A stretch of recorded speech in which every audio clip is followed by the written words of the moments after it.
Welcome to ज्ञान बिंदु classes.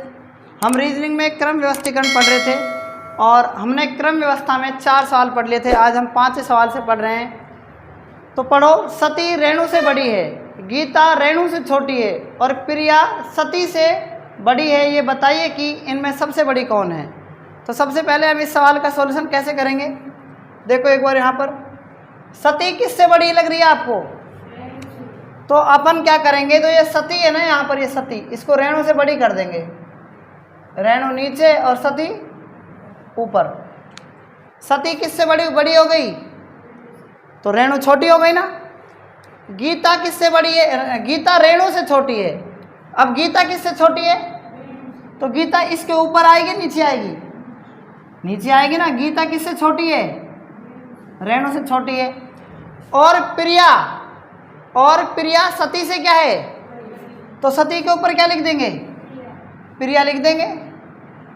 ये बताइए कि इनमें सबसे बड़ी कौन हो गई, प्रिया हो गई। यही क्या है इसका आंसर। क्लियर है ना, यहाँ तक नोट कर लो।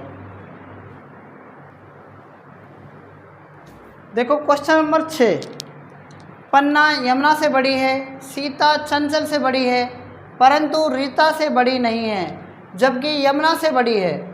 चंचल यमुना जितनी बड़ी नहीं है। सबसे कम उम्र की कौन है। तो आप ध्यान देंगे इस सवाल पर। पन्ना किससे बड़ी है बताओ। देखो पन्ना जो बड़ी है ना, वो किससे बड़ी है, यमुना से बड़ी लग रही है आपको। पन्ना यमुना से बड़ी है। सीता चंचल से बड़ी है, परंतु रीता से बड़ी नहीं है। अभी आपको इन दोनों से, आपको बताओ इनमें दोनों में कोई नाम आ रहा है किसमें। आपने ये लाइन पढ़ ली, पहला पैराग्राफ पढ़ा है आपने, अभी पहली लाइन पढ़ी है। पन्ना किससे बड़ी है, यमुना से बड़ी है। दूसरी बात, सीता चंचल से बड़ी है परंतु रीता से बड़ी नहीं है। सीता किससे बड़ी है बताओ, तो अलग लिखेंगे इसको। सीता चंचल से बड़ी है। सीता किससे बड़ी हो गई, चंचल से बड़ी है, परंतु रीता से बड़ी नहीं है।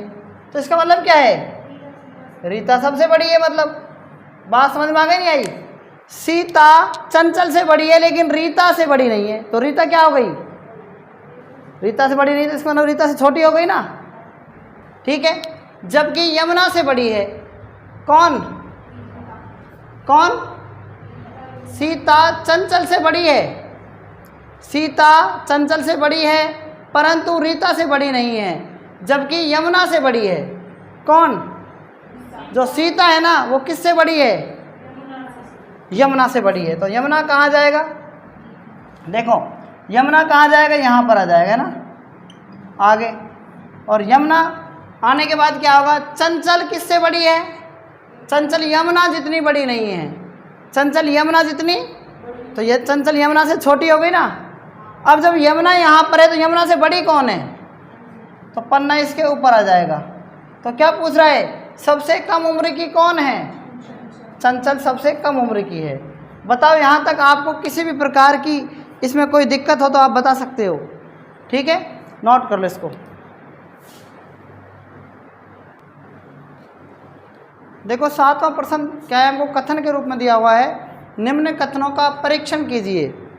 तो फर्स्ट कथन क्या दे रखा है, रमा ने रानी से अधिक अंक प्राप्त किए, रानी ने रत्ना से कम अंक प्राप्त किए, रत्ना ने रमा से अधिक अंक प्राप्त किए, पद्मा ने रमा से अधिक किंतु रत्ना से कम अंक प्राप्त किए। तो पूछ रहा है कि सबसे अधिक अंक किसने प्राप्त किए। तो देखते हैं इस प्रश्न का सॉल्यूशन। सबसे पहला हम कथन पढ़ेंगे कि कथन में क्या दिया हुआ है। रमा ने किससे अंक प्राप्त ज़्यादा किए बताओ, तो हम रमा ऊपर लिखेंगे और रानी को नीचे लिखेंगे। ये हो गई पहली कंडीशन। ठीक है। रानी ने किससे अंक प्राप्त किए अधिक, रत्ना से कम। तो रानी का क्या होगा, रत्ना क्या हो गई, देखो रानी ने रत्ना से कम, तो रत्ना ऊपर और रानी नीचे। ये से हो गई फर्स्ट कंडीशन, ये हो गई सेकंड कंडीशन। अब थर्ड कंडीशन क्या है, रत्ना ने रमा से अधिक अंक, रमा ऊपर नीचे और रत्ना ऊपर। तो मतलब रत्ना क्या है, रत्ना क्या है बताओ, रमा से अधिक हो गई ना। चौथी कंडीशन में क्या कह रहा है, पद्मा ने रमा से तो अधिक। पद्मा ने किससे, पद्मा ने रमा से अधिक किंतु रत्ना से कम अंक प्राप्त किए। बताओ, ये बता दो मुझे आप कि रमा जो है और रानी है, तो यहाँ पर रमा कहाँ पर है, रमा से नीचे रानी आएगी कि नहीं आएगी, बताओ आप। रमा से नीचे रानी आ रही है ना। आगे क्या है, रत्ना, रत्ना, और रानी से ऊपर क्या आ रही है, रत्ना आ रही है ना।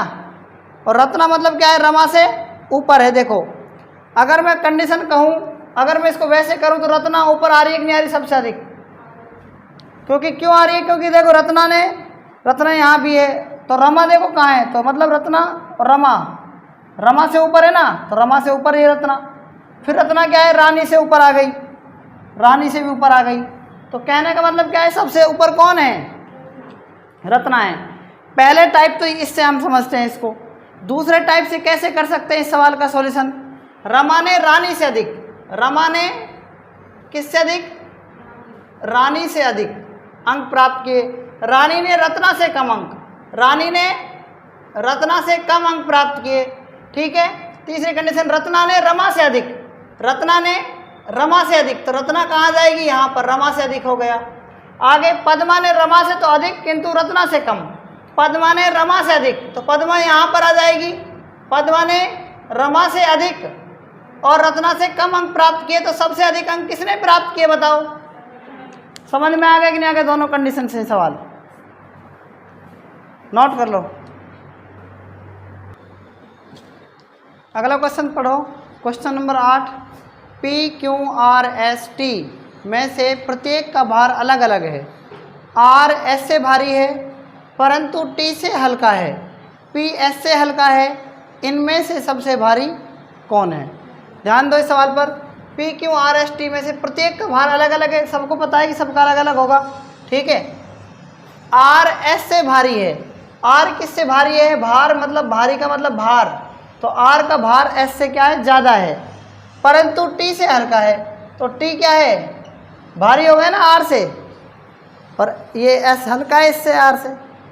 आगे क्या कह रहा है, P S से हल्का है, P किससे हल्का है, हल्का का मतलब क्या है, वजन में S ज़्यादा है। अब क्या कह रहा है, इनमें से सबसे भारी कौन है। अभी इसमें एक की बात कही गई है कि आपसे, इसमें R S से भारी है ना, R किससे भारी है, S से भारी है, परंतु T से क्या है, हल्का है ना। आगे R S से भारी है परंतु T से हल्का है, P S से हल्का है, P किससे हल्का है, S से हल्का है।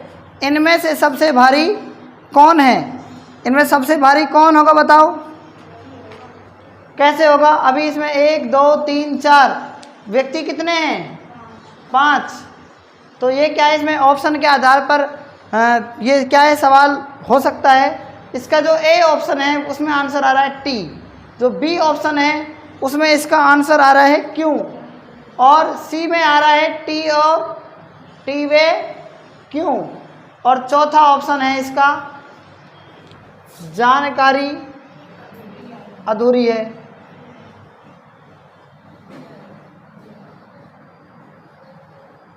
कौन सा ऑप्शन आएगा इसमें, डी आएगा, क्योंकि इसमें क्या है, 1 2 3 4 हम मान लें कि T सबसे बड़ा है ना, हम मान सकते हैं कि इसमें जो P है ना, वो तो है, इसमें क्यों नहीं है। तो अब क्यों के बारे में जब बात पता ही नहीं तो जानकारी अधूरी हो गई कि नहीं हो गई, क्यों भी तो सबसे भारी हो सकता था, नहीं बेटी बात समझ में, क्योंकि पूरी बात इसमें बताई नहीं है, इसलिए हम कह सकते हैं कि जानकारी अधूरी है। क्लियर है ना यहाँ तक, आज तक इतना ही, बाकी हम कल पढ़ेंगे, तब तक के लिए धन्यवाद।